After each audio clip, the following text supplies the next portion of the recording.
I remember the chill in the air that day, the biting cold that seemed to seep into my bones as I trudged through the snow-covered forest. The sun hung low in the sky, casting long shadows across the pristine landscape. My breath billowed out in clouds of vapor, the only sign of life in the silent wilderness. I was alone, as I often was on these solitary hunting trips. The crunch of my boots on the frozen ground echoed through the trees, a lonely sound in the vast expanse of the forest. But solitude was something I'd grown accustomed to, a companion in the quiet stillness of the woods. I had been tracking a massive grizzly for days, following its trail through the dense undergrowth. The beast was a legend in these parts, rumored to be the largest and most ferocious bear in the entire region. But I was determined to prove myself, to claim the ultimate prize and earn my place among the hunters of the wild. As I pressed on, the forest grew denser, the trees closing in around me like silent sentinels. The air was thick with the scent of pine and earth, a heady mixture that filled my lungs with every breath. But beneath the familiar aromas lurked something darker, a primal sense of danger that set my heart racing. I had heard tales of hunters who had crossed paths with the bear and never returned, their bodies lost to the unforgiving wilderness. But I pushed aside my fear, focusing instead on the thrill of the hunt, the adrenaline coursing through my veins. Suddenly, a rustling in the underbrush caught my attention, a sound so faint it was almost imperceptible. I froze, my senses on high alert as I strained to listen. And then, out of the corner of my eye, I saw it. A massive shape looming in the shadows, its fur gleaming like burnished copper in the fading light. My heart pounded in my chest as I raised my rifle. The bear stood before me, its massive form towering over me like a creature from a nightmare. Its eyes burned with a primal intelligence, a hunger that sent shivers down my spine. I knew then that I was facing a force of nature unlike anything I had ever encountered before. A beast so powerful and relentless that it would stop at nothing to protect its territory. But I refused to back down. My determination outweighing my fear as I took aim and fired, the shot rang out through the forest, echoing off the trees like a thunderclap. And for a moment, there was silence, a hushed stillness that seemed to stretch on for eternity. But then, with a roar that shook the very ground beneath my feet, the bear lunged forward. I stumbled backward, my heart pounding in my chest as I tried to evade the beast's relentless assault. But it was too late. The bear was upon me, its jaws snapping shut with a sickening crunch as it sank its teeth into my flesh. Pain lanced through my body, white hot and searing as I fought to break free from its grip. But the bear was relentless, its strength unmatched as it dragged me deeper into the forest, my screams drowned out by the roar of the wind and the pounding of my own heart. I thought then that I was going to die, that my life would end here in the cold embrace of the wilderness.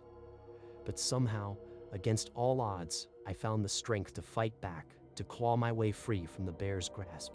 Gasping for breath, my body battered and broken, I staggered through the snow, leaving behind a trail of crimson droplets in the pristine whiteness.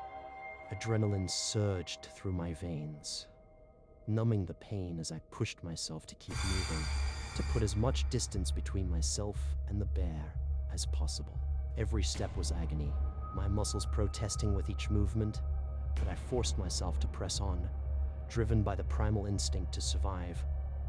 The forest loomed around me, its dark shadows swallowing me whole as I stumbled blindly through the underbrush. Behind me, I could hear the bear's enraged roars, a constant reminder of the danger that pursued me. I knew I couldn't outrun it forever, that eventually it would catch up to me and finish what it had started. But for now, all I could do was keep moving, keep pushing forward through the pain and the fear. And so I did, my breath coming in ragged gasps as I fought to stay conscious, to stay alive. Hours passed in a blur of agony and exhaustion, the sun sinking lower on the horizon with each passing moment. But still, I pressed on, driven by a determination that bordered on madness. And then, just when I thought I could go no further, I stumbled upon a clearing, a small patch of open space nestled among the trees. It was like a beacon of hope in the darkness, a glimmer of light in the endless expanse of the forest. With a final burst of energy, I collapsed to the ground, my body racked with pain as I lay there, gasping for breath. But even as darkness threatened to engulf me, I refused to give up, clinging to the flickering flame of life with every ounce of strength I had left. And then, miraculously, I heard the sound of voices in the distance, faint and distant at first, but growing steadily louder with each passing moment. Help had arrived, a rescue party sent to search for me in the vast wilderness. Relief washed over me like a tidal wave as I listened to the approaching footsteps, the sound of human voices cutting through the silence of the forest.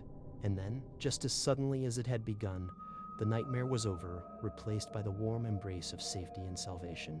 I was pulled from the snow, lifted into the arms of my rescuers as they carried me to safety. And as I looked up at the stars twinkling in the night sky above, I knew that I had escaped death's clutches, that I had defied the odds and lived to tell the tale.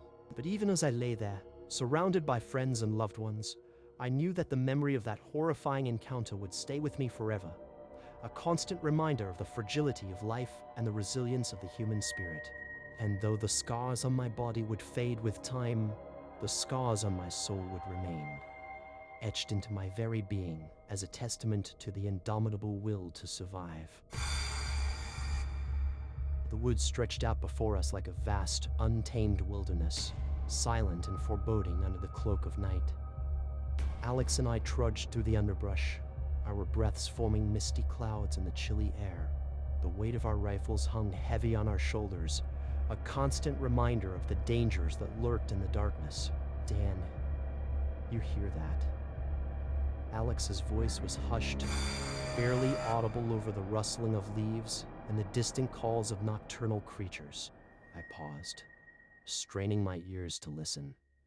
There was something in the air, a low rumble that sent a shiver down my spine. Bear, I muttered, my heart quickening its pace. We had heard whispers of a massive grizzly roaming these woods, but we had never encountered it ourselves. Now, as the night closed in around us, the possibility felt all too real. We should head back, Alex suggested, his voice tinged with unease. But I shook my head, unwilling to admit defeat. We had come too far to turn back now. We'll be fine, I said, trying to sound confident despite the doubt gnawing at my insides. But even as I spoke, a shadow emerged from the darkness, massive and menacing. The bear's eyes glinted in the moonlight as it advanced toward us, its movements deliberate and purposeful. Instinct kicked in, and I raised my rifle, my hands steady despite the adrenaline coursing through my veins. But before I could take aim, the bear lunged forward, its massive claws slashing through the air. I stumbled backward, my heart pounding in my chest as I tried to evade the beast's relentless assault. "Run!" I shouted, my voice drowned out by the bear's ferocious roars.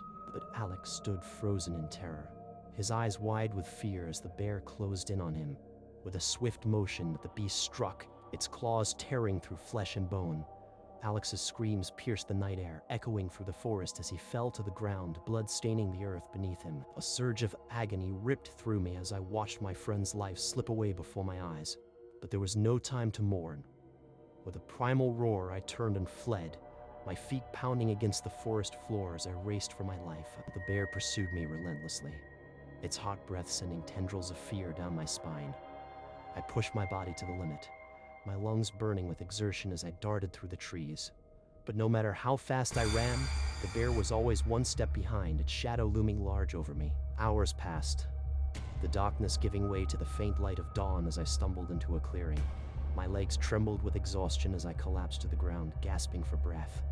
The world spun around me, the sounds of the forest fading into an eerie silence. I lay there, battered and broken, watching as the sun rose over the horizon. The memory of that fateful night burned in my mind, a constant reminder of the dangers that lurked in the darkness. And though I had survived the bear attack, I knew that some scars would never heal. As the days turned into weeks and the weeks into months, I returned to the woods, haunted by the specter of that night. I searched for closure, but the forest remained silent, its secrets buried deep within its roots.